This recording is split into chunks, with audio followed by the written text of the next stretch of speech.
I think it's the most important thing that we have a very clear vision of where we go, a goal, where do we go?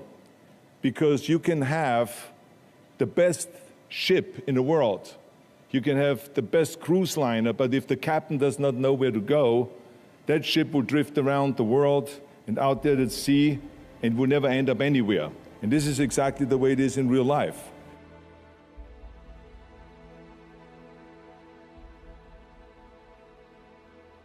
We say that discipline is the root of all good qualities,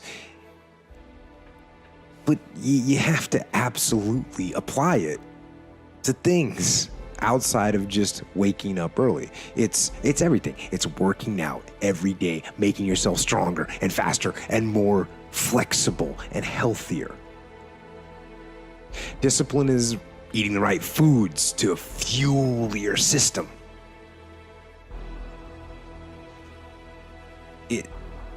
It's about disciplining your emotions so you can make good decisions. It's about having the discipline to control your ego so your ego doesn't get out of hand and control you. It's about treating people the way you would want to be treated. And doing the tasks that you don't necessarily want to do, but that you know will help you or help your team. It's about facing your fears. It takes discipline to face your fears so you can conquer them. And that's what discipline is. Discipline means taking the hard road, the uphill road, to do what's right for yourself and for other people.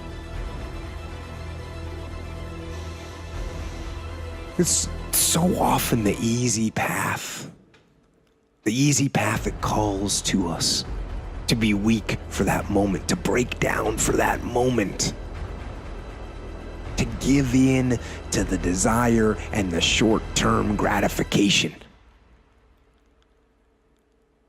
But the discipline will not allow that. The discipline calls for strength and fortitude and will. It won't accept weakness. It won't tolerate another breakdown.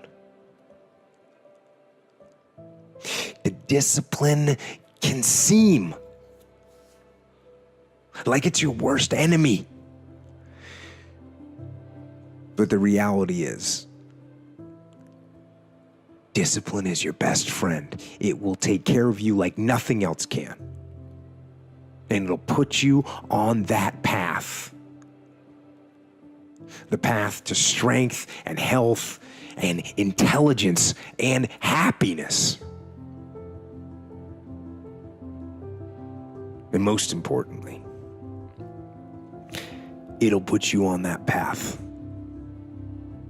to freedom.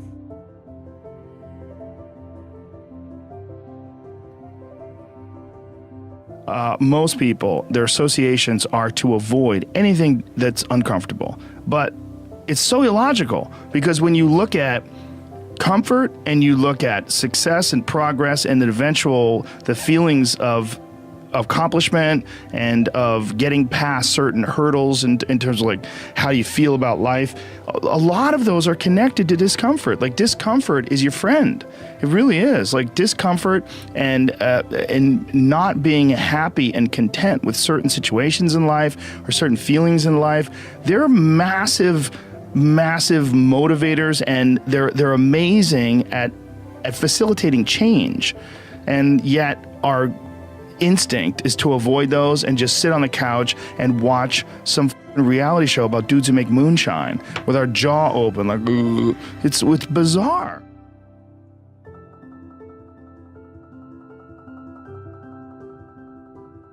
Want to know how to stop the laziness, and they want to know how to stop the procrastination.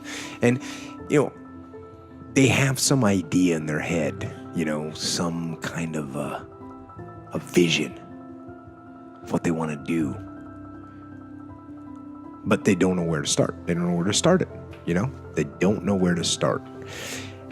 And so they say, hey, where do I start? And when's the best time to start? And I have a very simple answer for that. Here and now. That's it. You want to improve? You want to get better? You want to get on a workout program or a clean diet? You want to start a business? You want to write a book or make a movie or build a house or a computer or put together some mobile application? Where do you start? You start right here. And when do you start? You start right now. You initiate the action aggressively. You go. Because the idea isn't going to execute itself. And the book isn't going to write itself. And the weights out in the gym, they're not going to move themselves. You have to do it, and you have to do it now. And that means you got to stop thinking about it and stop dreaming about it and stop researching every aspect of it and reading all about it and debating the pros and cons of it. Just start doing it. Take that first step and make it happen. Get after it. And get after it here and now.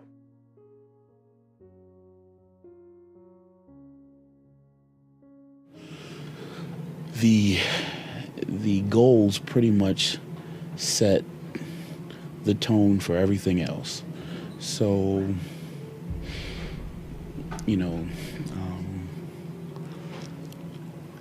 I guess when you think about goal setting and when you really allow your goals to start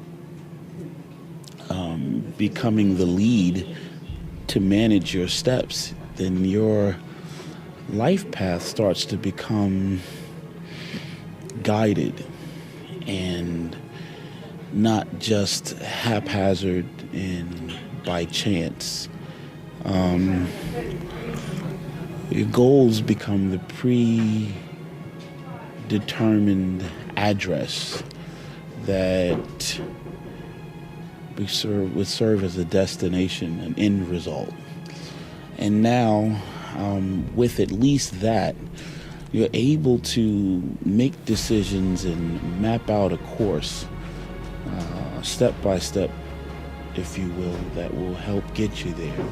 And the really cool thing about goal setting is that even if you do not have all the information beyond the address, like what streets, when and where to turn, with having the address, you can always type in GPS coordinate and pretty much take advantage of other sensibilities that can help point you in the right direction.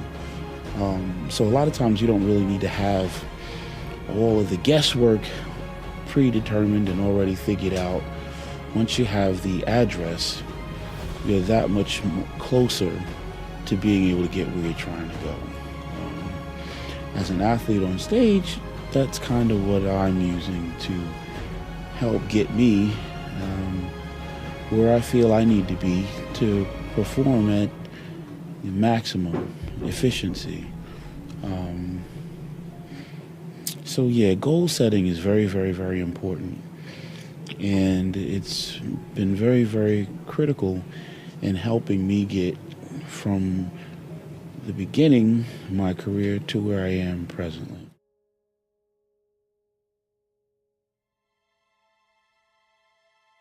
Person's strengths are often their biggest weaknesses.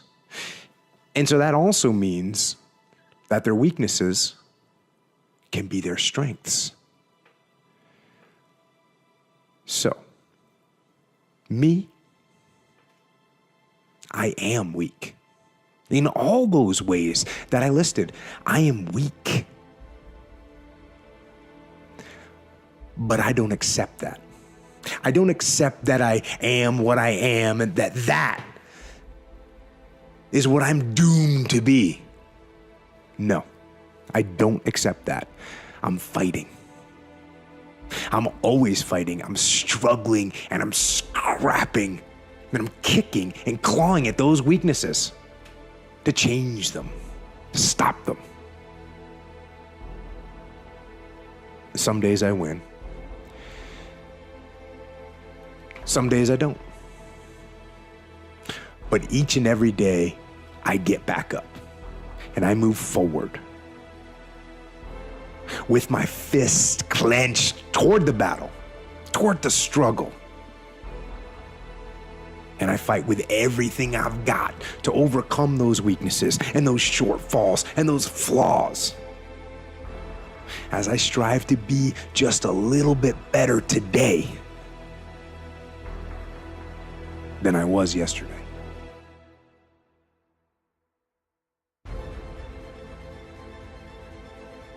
Experiencing pain in your muscles and aching, and just then go on and go on and then go on. And this last 2 or 3 or 4 repetitions, that's what makes actually the muscle then grow. And that divides then one from a champion and one from not being a champion. If you can go through this pain barrier, you make it to be a champion. If you can't go through, forget it. And that's where most people lack, is on this, having the guts to go in and just say, I go through and I don't care what happens. You know, it aches, and if I fall down, I have no fear of fainting in the gym, because I know it could happen. I threw up many times while I was working out, but it doesn't matter, because it's all worth it.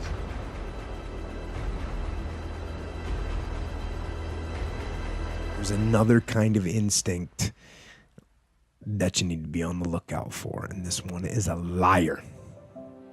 This one is a saboteur. Well, this one is a backbiter. And like the devil himself, he's a shapeshifter. He's going to disguise himself and make you think he's got your best interest in mind. But he doesn't. This is the instinct that says, you've had enough. This is the instinct that says, you've given it your best shot. You can stand down. You can back off. You can take a knee. This is the instinct that says, you can rest now. Do not listen to that instinct. Do not listen. That instinct is a liar and wants to bring you down. That's the instinct that's a defense mechanism. It wants to give you an out, a place to run to, a little place of sympathy, an amnesty, a little place of amnesty where everything is forgiven, where all these failures can gather together in comfort and drown their sorrows in lies and in deception. And they tell each other, and they'll tell you, you did the best you could. No, they'll say the deck was stacked against you. And they'll say it's not your fault. And they'll tell you it's okay to stop. It's okay to settle. It's okay to give up. And that is the instinct you need to fight. You need to push back, to smash into the ground. Do not take the easy way out. Do not give up based on instinct. If you are forced to stand down, to retreat, so that you can rebuild and reattack, so be it. But make that decision based on logic, not on the instinct of surrender and defeat. And you need to train that instinct. Your instinct. Train it to say, get up. go, fight on. And if that is what you become, if that becomes your fundamental reaction to adversity, if that becomes your gut instinct, then you will overcome just about anything that stands in your path.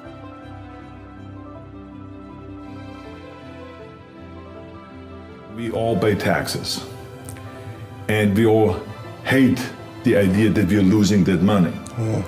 But there's a difference between hating that you lose that money and hating to pay taxes. I love paying taxes. If it is the fair amount and if it is used wisely, I think we all have to contribute it, because that's how you set up social programs, that's how you build infrastructure, that's how you have a military and all of those kind of things. So that's great. But I always had the belief that the money that I pay in taxes, I want to make up through wise investments. So this is why I got into real estate right away in the 70s, and I started buying raw land and developing that. Started buying apartment buildings, and you know, just think about it. I mean, I remember in 1974, I bought my first apartment building, and we bought it for $215,000. It was then a lot of money. Yeah. And I put only down like maybe $37,000. But within 2 years, that apartment building was worth, instead of the $350,000, and I sold it. So imagine now how much gain there was. Yeah. Right? I mean, so we made hundreds of percent on my initial investment. So that's what I'm talking about. So it takes you know, thoughts and ideas can make much more money than actual physical labor. And physical labor is always part of the action, because I always say you got to work your ass off no matter what you do, because now you have a great idea, but then you still have to implement it, and you have to hustle, you have to go to the bank, get your financial statement, do this and that, and raise money sometimes, and you go to look at 1,000 apartment buildings to find the right one, and all of those kind of things. So you still have to work. But normally, if it is just physical labor, you can never make the money then you can make when you have ideas. So this is why it's important. I always tell people, I say, the secret is there's certain times, don't think. Like when you get up in the morning, don't think. Just roll out of bed, go in your life cycle, or go on a bicycle ride, or go to the gym, work out. You know that's what you have to do. And then read something and learn something. So don't even think about it.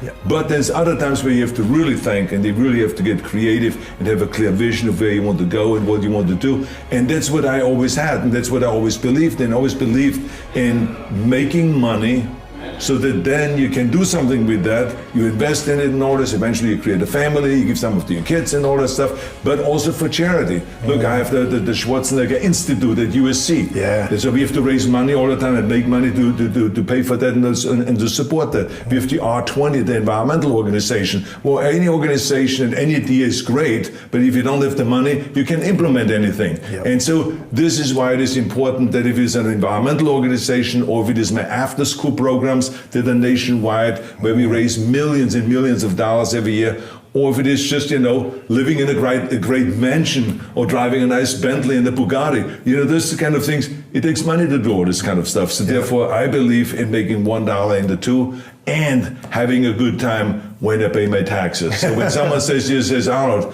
I say, we have bad news. You owe $15 million in taxes. I say, wow, yes. And then they look at me and says, why are you happy about He's that? finally lost because that means we must have made a lot of money. Yeah. You have to pay that much money in taxes. And they say, yeah, that's the way I look at it. And so that's the way I look at it.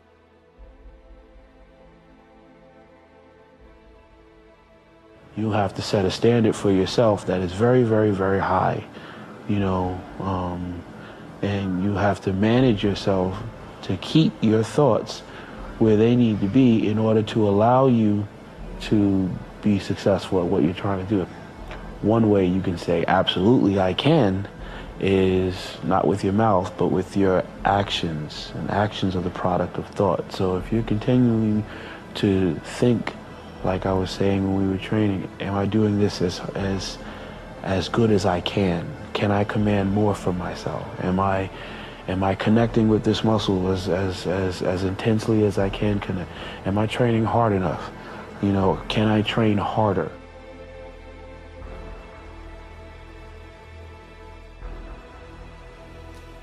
You've lived a life dominated by doubt and fear. How do you step into bravery? Step. That's how you step into bravery. Step. Take the step. Step aggressively towards your fear. And that step towards your fear is the step into bravery. Because we're scared of what we don't know. And there is only one way to learn and to know, and that is to confront that fear. You have to step, you have to go. And this simple action, this simple attitude,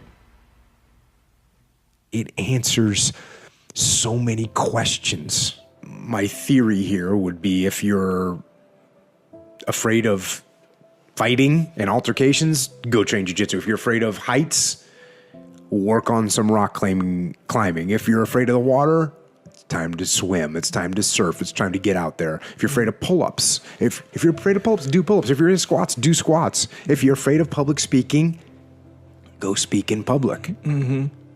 If you're afraid to start a business, start a business. Make it small. And on all these, what you have to do is you have to mitigate the risk and you have to ease yourself into it, but you got to go for it. And eventually you will overcome that fear. Mm-hmm. But the hard part is you got to take that first step. Yeah. You got to take that first step to begin to inoculate yourself against the fear of the thing that's in your mind. Because that fear generally is in your mind. Yeah. That, you know, when you get up on stage to do a public speaking, people are not going to throw tomatoes at you and say, "Oh my, you're an idiot, get off the stage." No, right. They're going to sit there, you know? So there's nothing to fear. Yeah. It's in your head.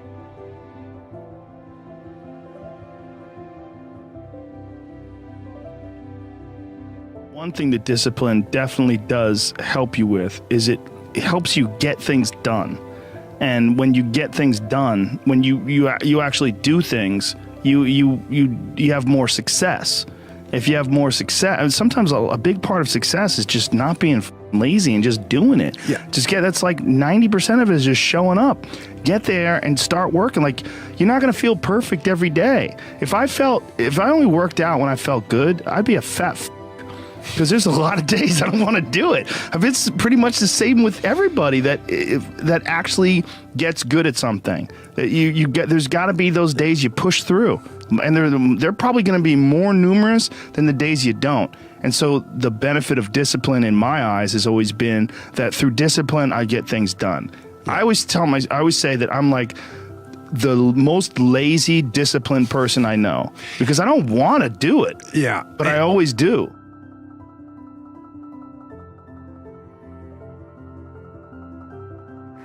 That I was very fortunate that I had great heroes.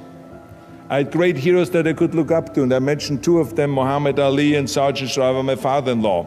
But there's other great heroes like Gorbachev, Reagan, Mandela, great leaders like Mother Teresa, Chancellor Kohl, and Churchill, and the list goes on and on.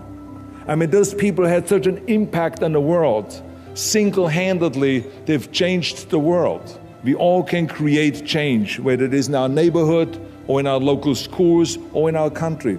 It can be big, but it can also be as little as just going to a school kid that has problems reading and teaching that kids how to read or how to do math. We don't have to just work on me. We should also work on we. Not just me, but also we. Remember that. To lead a truly full life, you must give back. You must leave the world a better place than you found it. Because the bottom line is, it is up to us. I mean, those rules that I've given you are important rules, but giving back is one of the most important rules.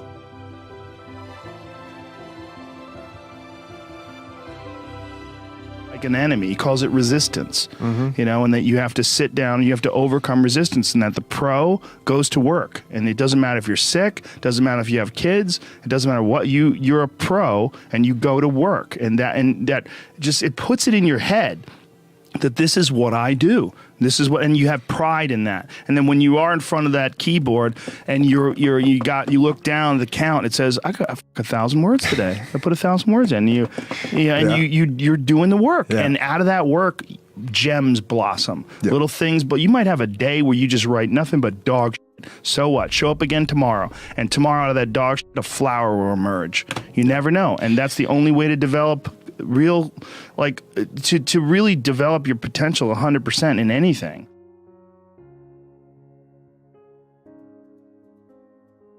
Success is not based on genetics. It's not based on how nice this car is. It's not based on how pretty my face is, how small my nose may need to look, or, you know, whether or not I'm the right complexion. I have an 8-inch scar down the side of my face, but I have a camera in front of me more often than not. Which just means that, you know, if you work hard and your work is recognized, you know, the sky's the limit. So for all those people out there that think they're ugly and everything, I'm gonna hold it down for you. But more importantly, you know, you can still be a success. And for all those people that think, well, I'm too short, well, I'm gonna hold it down for you. And more importantly, you can still be a success. Find the things that you're excited about and that you can give your all and you can work really hard towards attaining it. String those days of efficient action together, and success can happen.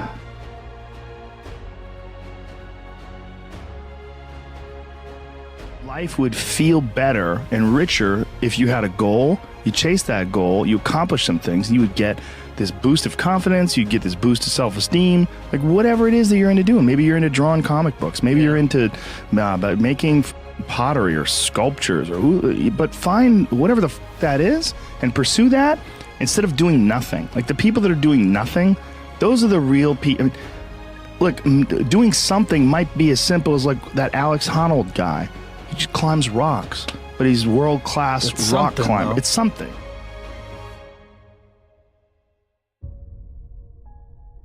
I will be back. I was as wrong as anyone can be. I was arguing with Jim Cameron. Jim Cameron wrote the script. And so that's mistake number one. You never tell a writer that you want to change his lines.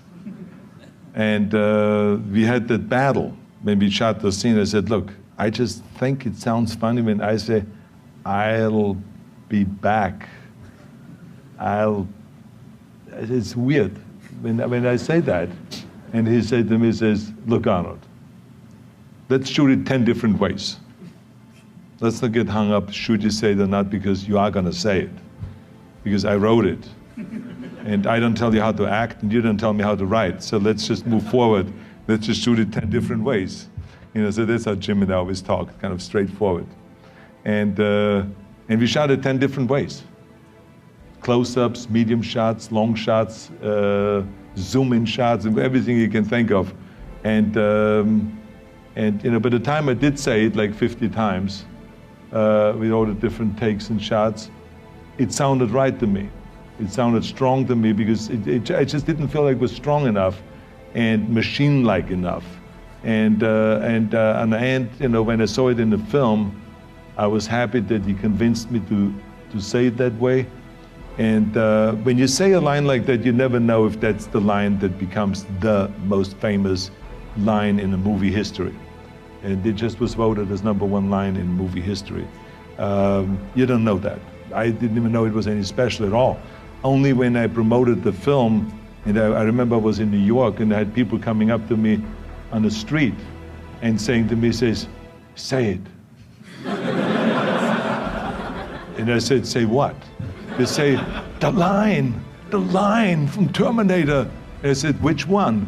Oh, come on, you know, I'll be back line. I said, okay, I'll be back. No, just the way you said it in the movie.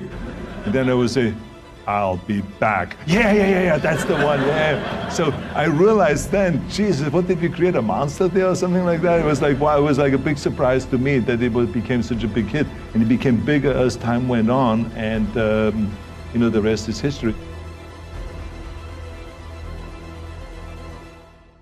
2015, Mr. Olympia is fastly approaching, and I am regrettably of the realization that I am not going to be allowed to compete. Let me just say that I have invested more than 20 years of my life in the belief and the idea of being able to come to the Olympia and to do an absolute best, despite whatever the opposition, whatever said, whatever the beliefs are, on stage, off stage, whatever the oppositionary forces have been. My resolve has been to respond as a champion and just aim to represent the better thought of what that means to me. You don't get this far. You don't get to this point and just stop.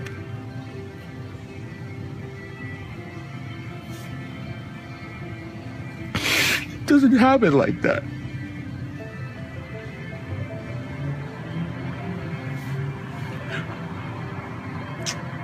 I'm not a victim. They ain't gonna break me. And I don't want to speak negatively to anybody. I don't want to speak negatively about anything else. Let me just say that there's more going on than I'm able to say.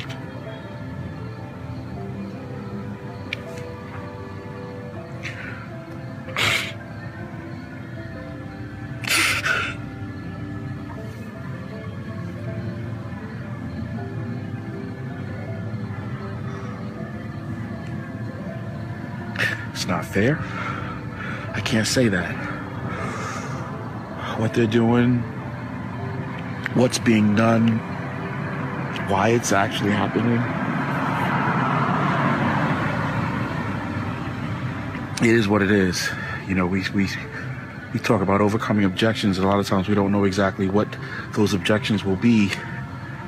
And sometimes they can come up and they can become so overwhelming that, wow, we didn't anticipate that, we didn't know.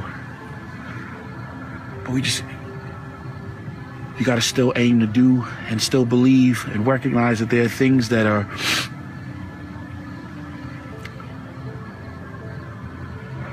it's always worth it to do your best and to believe in something and to work towards the attainment of the goal.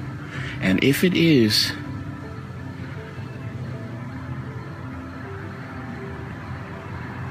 that you have to expand your vision,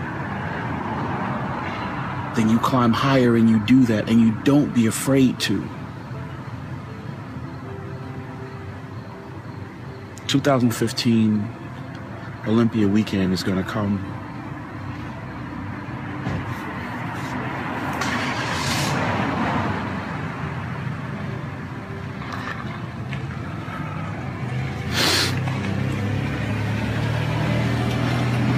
I'm a champion, as are you. Not because of the trophies and titles, but because of the obstacles that you overcome and the effort that you exert to find what it is to be your best and to aim to do it, because you decide to and recognize that it is your right and your responsibility to do so.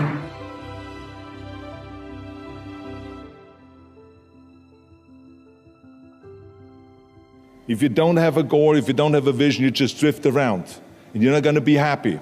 This is why it is so important to have that vision. Now, I created that vision in Austria because I grew up after the Second World War. Austria, right along with Germany, lost the Second World War, thank God. And the problem was that everyone was so depressed because they lost the war, that there was alcoholism everywhere. There was, of course, depression. There was a terrible economic situation. There was famine. There was starvation and all of those things.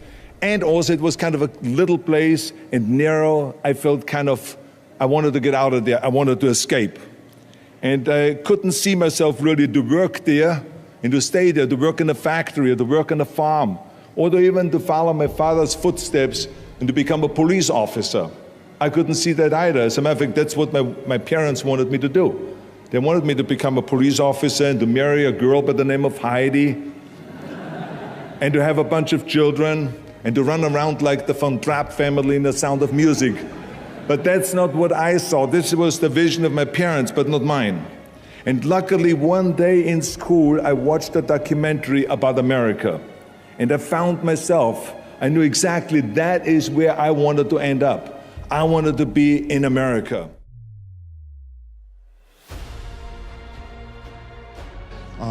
There's a saying that says, you can lead a horse to the water, But you can't make them drink.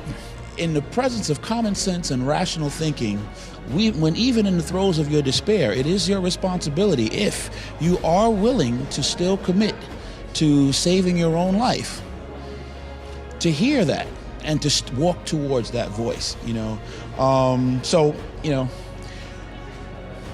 I want to recognize personal responsibility, and in what we try to do here today, one of the things that make, bodybuilding a significant vehicle for therapy and maybe even a tool, towards personal development is just that. In order to be able to do this effectively, you have to recognize your personal responsibility. So, with that said,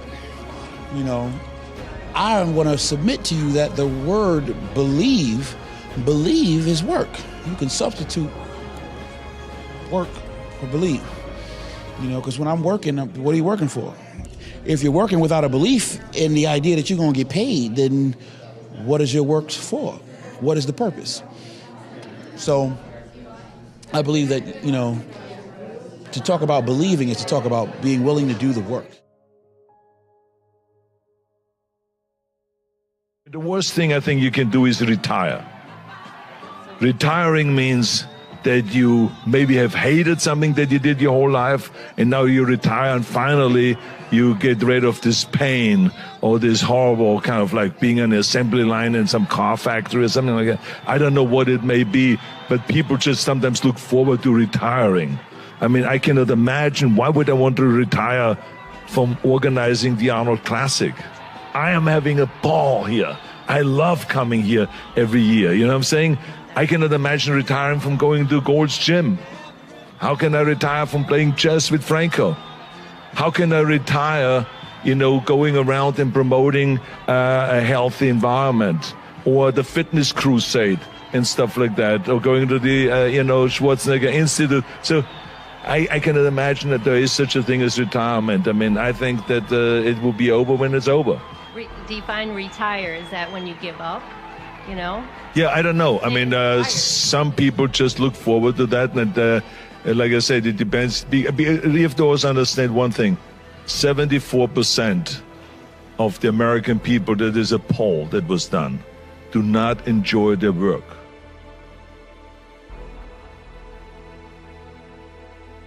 I don't feel like you've quite arrived at the right answer, right? Is this, okay, should I do 3 of these or is it 6? Or is it 45 minutes or is it an hour? Should I just go ahead and finish, get the 2-hour session and, hey, I feel this way, do I need to stop? No, you know what, I know I feel this way, but I need to continue. Is it healthier for me to stop or, no, I'm good, I got it, let me continue, let me push it. I know I said I was only gonna have this many grams of carbs today, but is that lightheadedness or is it that I just really want more carbs?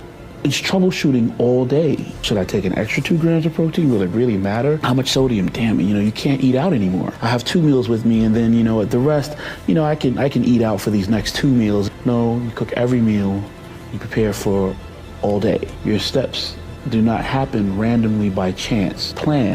You plan. But what about if this comes up? You don't get caught off guard. Proper preparation prevents poor performance. It's your responsibility to plan, to prepare. This is your dream. Everyone has a problem with time, but the day has 24 hours. and we sleep 6. Now, I know there's some out there that say, whoa, I need 8. Well, I say just sleep a little faster. Because the bottom line is we have 6 hours of sleep, 24 hours are available, so you have 18 hours now available to your work, your family, your hobbies, and also to learn something new or to do something new, which could easily be that you want to learn a new language, or that you want to read as a New Year's resolution, I have to read a book every week, or you say, I'm going to go and reshape my body. So you're going to go and take this hour out of your schedule and say, I'm going to train an hour every day. So this is, for most people, a huge challenge, but it is totally doable, I can tell them, because the kind of things that I did when I came to this country, I mean, I went to school, I was working in construction, I was working out my 5 hours a day, I was taking acting classes from 8 o'clock at night to 12 midnight, I was doing all of those things. I wanted to make sure that out of the 24 hours of the day, that I don't waste one single hour. Those hours were too precious. And so there I just want to tell people, don't give me this thing, I have a difficult time with the time and I don't have time for this and I don't have that. You have time, you make the time. They really just don't know more than where you come from, what you had, what you have, what you didn't have. All that stuff becomes so what? People that are concerned with results, and the person that's working with their mind fixed on the end result being success are a lot less concerned about the problems, and they're more willing to explore solutions and, if need be, create them. That is probably the best use of your energy. Arnold Schwarzenegger was said to once give a seminar somewhere. I think they reference it in the either the book, The Education of a Bodybuilder, or the encyclopedia, Arnold Schwarzenegger's Encyclopedia of Bodybuilding. One time giving a seminar, it was said that he talked about focusing on his goal and how the only time you can begin to really assess the enormity of an obstacle was to have to first take your eye off your goal. That's the end of my Arnold Schwarzenegger quote. But I guess in recalling that at this moment, what I realize is, if I'm an NFL outside linebacker looking to try to put a sack on the quarterback of the opposing team, if I am looking at the size of the linemen in front of me, looking to stop me, the defenders looking to stop me from getting to the quarterback, if I start taking into account, wow, how big is his hands, and how much does this guy weigh, and man, look at the size of his neck. Chances are, in order to make all of those assessments, I can't be looking at the quarterback behind him anymore. And if my responsibility in this play was to put pressure on the quarterback, and even better, put my hands on the quarterback, cause a fumble or stop the play, then I'm going to be rendered ineffective, not by anything the lineman has done, but because I have now taken my eye off of the goal in order to assess the size and weight of the obstacle in front of me. Successful people, I imagine, have to worry less about what the size of the obstacles are, the finances or the lack thereof, and all the other things that we can say represent the size and weight of the opposition. And what the successful person is going to aim to do, and what all of us that would like to be successful would probably want to adopt as a part of our philosophy, would be to worry less about the obstacles and fix our thoughts on the goal.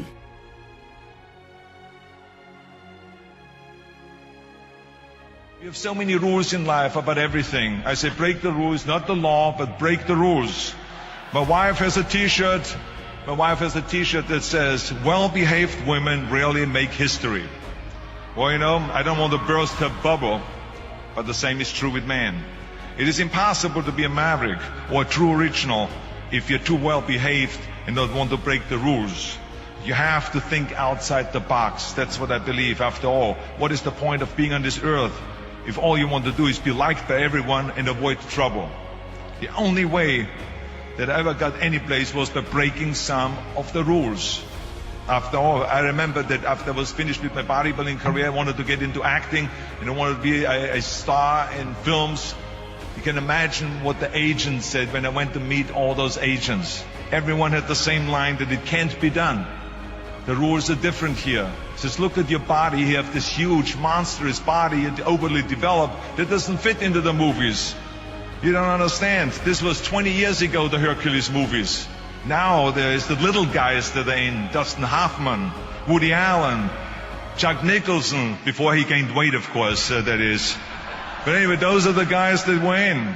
And the agent also complained about my accent. He says, no one ever became a star with an accent like that, especially not with a German accent. And yes, I can imagine with your name, Arnold Schwarzenschnitzel or whatever the name is, on a billboard. Yeah, that's going to draw a lot of tickets and sell a lot of tickets. Yeah, right. So this is the kind of negative attitude they had, but I didn't listen to those rules. Even though they were very nice and they said, look, we can get you some bit parts. We can get you to be playing a wrestler or a bouncer. Oh, maybe with your German accent, we can get you to be a Nazi officer in Hogan's Heroes or something like that. But, I didn't listen to all this. These were their rules, not my rules. I was convinced I could do it, that if I worked as hard as I did in bodybuilding, 5 hours a day, and I started getting to work, I started taking acting classes, took English classes, took speech classes, dialogue classes, accent removal classes I even took. I remember running around, a fine wine grows on a vine. You see, because Germans had difficulties with the F and the W and the V. So fine wine grows on a vine. I know what some of you now say is, I hope that Arnold got his money back. But let me tell you something. I had a good time doing those things and it really helped me. And finally, I broke through. I broke through and I started getting the first parts in TV, Streets of San Francisco. Lucille Ball hired me. I made Pumping Iron, Stay Hungry. And then I got the big break in Conan the Barbarian.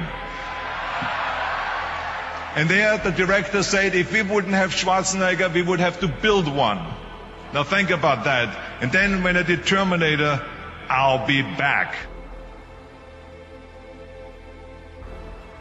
Became one of the most famous lines in a movie history, all because of my crazy accent. Now think about it, the things that the agent said will be totally a detriment and will be impossible for me to get a job, all of a sudden became an asset for me. All of those things, my accent, my body and everything. So it just shows you never listen that you can't do something. And you have to work your way up, of course, run for something else first. I mean, it was the same when I ran for governor. The same lines that you have to work your way up, it can't be done.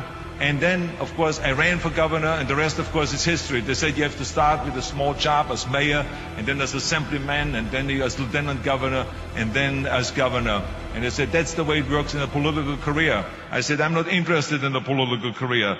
I want to be a public servant. I want to fix California's problems and bring people together and bring the parties together. So, like I said, I decided to run. I didn't pay attention to the rules, and I made it, and the rest is history. I think it's the most important thing that we have a very clear vision of where we go, a goal, where do we go? Because you can have the best ship in the world, you can have the best cruise liner, but if the captain does not know where to go, that ship will drift around the world and out there at sea and will never end up anywhere. And this is exactly the way it is in real life.